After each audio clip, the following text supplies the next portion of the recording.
श्याम, जय श्री श्याम, जय श्री श्याम। सभी सनातनियों का हार्दिक स्वागत है आपके इस राशिफल श्याम निधि यूट्यूब चैनल में। हम बता दें आपको कि जीवन संघर्ष, दुख और उनको शालीनता से काट के आगे बढ़ने का नाम है। और हम बात कर रहे हैं आज जिस राशि की, उस राशि के जो जातक हैं वो इसमें काफ़ी माहिर हैं। जी हाँ, मिथुन राशि का नवंबर माह का राशिफल क्या होने वाला है हम पूरी तरीके से बात करेंगे। उनके जीवन में आने वाली सभी समस्याओं और उनके उपायों के साथ साथ उन पे कब माँ लक्ष्मी मेहरबान होंगी और उनके नौकरी पेशे से लेकर सामान्य स्थिति के साथ स्वास्थ्य पर भी जितनी भी गणनाएं उनके नक्षत्रों के द्वारा हो रही हैं वो मैं आपको सब कुछ बताने वाला हूं। आप हमारे साथ अंत तक जुड़े रहें। आपसे निवेदन है कि अगर आप चैनल पर पहली बार विजिट कर रहे हैं तो सबसे पहले तो इस चैनल को सब्सक्राइब कर लें और कमेंट बॉक्स में जाके बाबा श्री श्याम का एक बार नाम लिख दें। आपके सारे कष्ट यूं चुटकी में ही खत्म हो जाएंगे।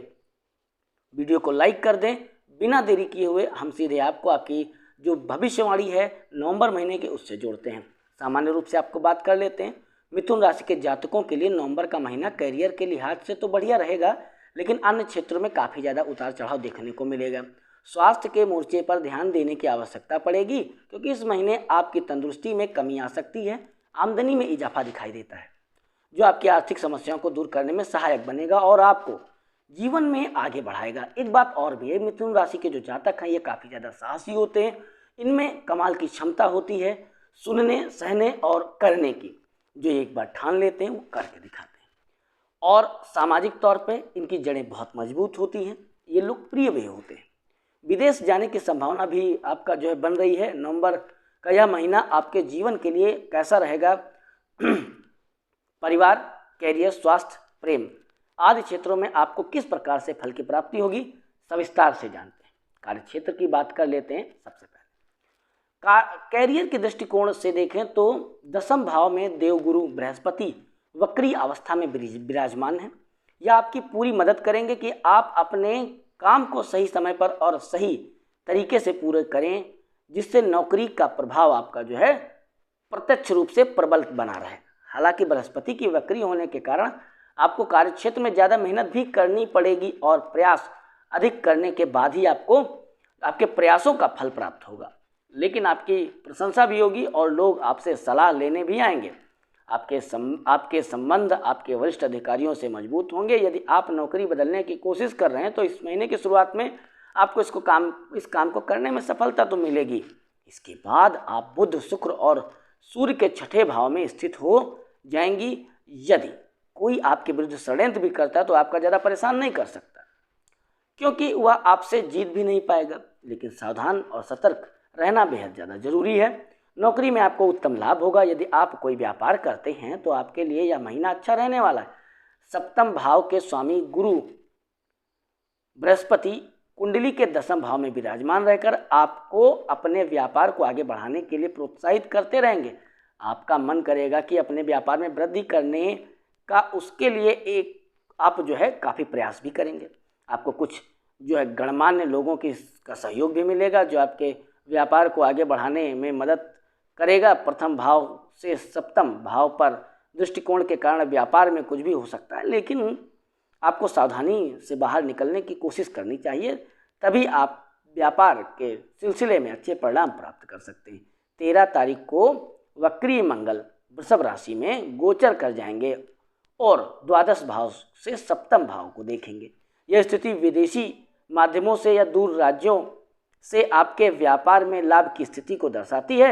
इसलिए समय का सदुपयोग करने की कोशिश करें और अपने व्यापार की वृद्धि के लिए लगातार प्रयास करते रहें। बात कर लेते हैं आपके आर्थिक स्थिति की फाइनेंशियल कंडीशन की। आप अंत तक जरूर बने रहें, वीडियो को लाइक करते रहें, चैनल भी सब्सक्राइब कर लें, तब हम आगे बढ़ते हैं कि आपका आखिरकार जो फाइनेंशियल सिस्टम वो कैसे होने वाला है। जी हाँ, यदि आप आर्थिक दृष्टिकोण को जो है पर नज़र डालें तो पंचम भाव में 4 ग्रह एक साथ आपके एकादश भाव पर दृष्टि डालेंगे जहां पर राहु महाराज विराजमान हैं। इसके परिणाम स्वरूप आपकी आर्थिक स्थिति में काफ़ी सुधार देखने को मिलेगा। आपकी आमदनी में तेजी से बढ़ोतरी होगी जो आपकी आर्थिक चुनौती को कम करेगी और आपको आर्थिक तौर पर मजबूत बनाएगी। लेकिन जब बुध और शुक्र और सूर्य तीनों ही छठे भाव में चले जाएंगे और वहां से द्वादश भाव को देखेंगे, तब आपके खर्चों में एकाएक बढ़ोतरी देखने को मिलेगी, जिसके परिणाम स्वरूप आपका बजट बिगड़ सकता है और आपको अपनी आमदनी को संभालने की कोशिश करनी पड़ सकती है।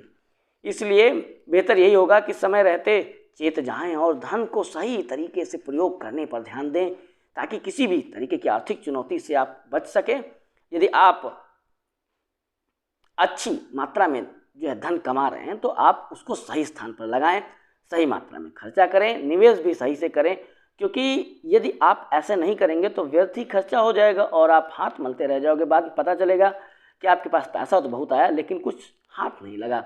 स्वास्थ्य की बात कर लेते हैं। यदि आपके स्वास्थ्य की बात की जाए तो आपके राशि स्वामी पंचम भाव में विराजमान रहेंगे, लेकिन 13 तारीख को वह आपके छठे भाव में प्रवेश कर जाएंगे, जिसके परिणाम स्वरूप स्वास्थ्य संबंधित परेशानी आपको बढ़ेंगी। शुक्र और सूर्य भी उनके साथ छठे भाव में आ जाएंगे तथा मंगल की वक्री अवस्था में आपकी राशि से निकलकर वृषभ राशि में चले जाएंगे और वहां से छठे भाव पर पूर्ण दृष्टि डालेंगे, जिससे स्वास्थ्य बिगड़ने की पूरी संभावना बनी है। इसलिए आपका अपना ध्यान रखना होगा, अपने खाने पीने की आदतों को सुधार करनी होगी। आपको स्किन एलर्जी, आँखों के नीचे गहरे गड्ढे, काले या फिर आँखों से पानी निकलना, महिलाओं को मासिक के समय होने वाली समस्याएं परेशान कर सकती हैं। इसलिए समय रहते चिकित्सीय उपचार भी स्वास्थ्य और स्वयं को तंदुरुस्त बनाए रखने के लिए अच्छी दिनचर्या का पालन करें। अब बात कर लेते हैं प्रेम और वैवाहिक संबंध में। आपका प्रेम और वैवाहिक संबंध कैसा रहने वाला है। प्रेम संबंधी मामलों की बात की जाए तो महीने की शुरुआत मिश्रित परिणाम लेकर आएगी। पंचम भाव में सूर्य, बुध, शुक्र और केतु की उपस्थिति रहेगी, जिससे आपके प्रेम जीवन में उतार चढ़ाव तो आते रहेंगे। एक तरफ तो आपको अपने रिश्ते में रोमांस और प्यार की भावना महसूस होगी, तो दूसरी तरफ अहम का टकराव और एक दूसरे को समझ पाने के कारण ना समझ पाने के कारण खिन्नता भी महसूस होगी और इसका असर आपके रिश्ते भी पड़ेगा। इसलिए ना चाहते हुए भी आप बीच में कई चीज़ों की कहासुनी आपकी हो जाएगी। आपको हालांकि बुध, शुक्र और सूर्य के छठे भाव में जाने के बाद केवल केतु महाराज आपके पंचम भाव में रह जाएंगे, तो महीने का उत्तरार्ध थोड़ा सा ठीक होगा, लेकिन आपको अपने प्रियतम को समझने का प्रयास करते रहना होगा, क्योंकि जो है उनकी सोच और विचार क्या है इस पर थोड़ा ध्यान देने की आवश्यकता पड़ेगी। यदि आप ऐसा कर पाने में सक्षम होते हैं तो आप अपने प्रियतमा को भली भांति समझ पाएंगे और तब आप रिश्ते को सही मायने में संभाल पाने के लायक होंगे। अन्यथा रिश्ते में समस्या आ सकती है, क्योंकि अष्टम भाव में बैठे शनि देव पंचम भाव को पूर्ण दृष्टि से देख रहे हैं। यदि आप रिश्ते में सच्चे हैं तो आपका रिश्ता चलता रहेगा, अन्यथा समस्या बढ़ सकती है।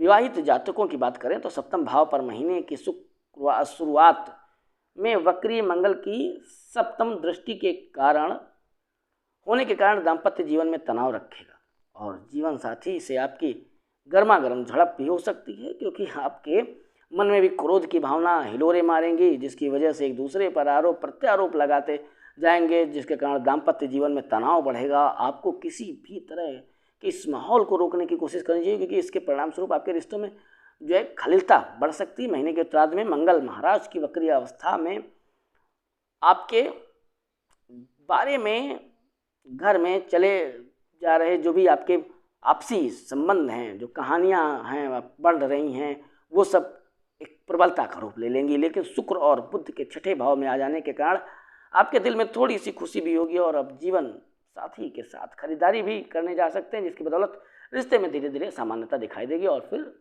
प्यार और स्नेह बढ़ जाएगा। परिवार की बात कर लेते हैं कि आखिरकार पारिवारिक स्थिति आपकी क्या होने वाली है।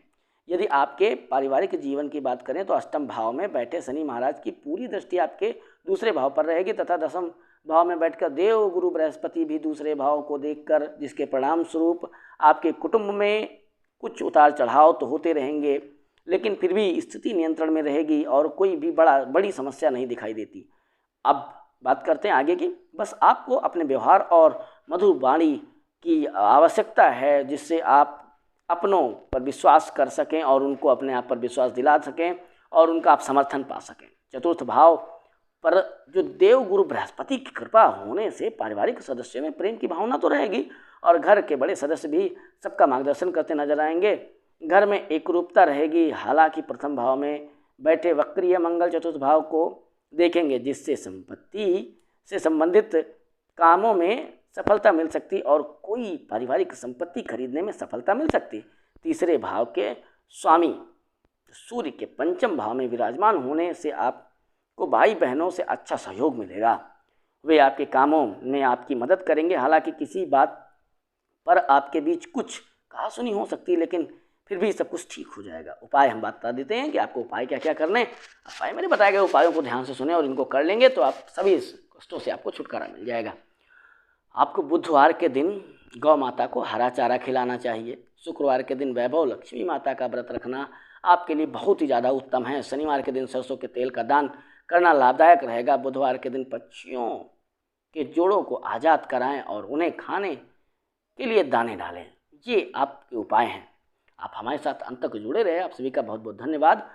बाबा श्री श्याम से आप निवेदन है कि आप सभी को अच्छी सेहत के साथ साथ सुख समृद्धि भी बनाए रखें।